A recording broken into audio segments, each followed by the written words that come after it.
If you can only feed 3 or 4 months out of the year, the best answer is going to be just strategically. You got to pick your battles. If it's, what really works good in our part of the country is we do browse and forb analysis, just because brush is a major component of their diet 365 days a year. If we're in a drought, I'd like to do a browse analysis, and you can work with your local county agent or some of the boys out in the country that know typically where that stuff should be. But if we're below average any time of year, you got to have your budget. You can spend this much, which typically translates feed prices throughout the year.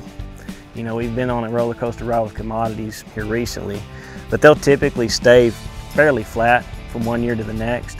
So you pretty much know how many tons of feed you can afford. And on average, a deer is going to consume, once you get once they're used to eating out of protein feeders, they'll eat 1 to 1.5% of their body weight on average.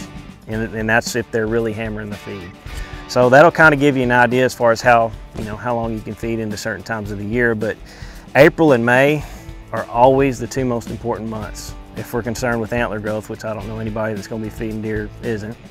So anything you can do to improve the nutritional plane April and May, unless we can figure out how to make it rain, providing supplemental feed is always going to be one avenue to help improve your antler growth. So I always, if you can start before then, that's great, but anything you can do to get them on feed in that 60-day period, and then restart them again in December and January, I think are the 2 biggest windows for opportunity when you're feeding.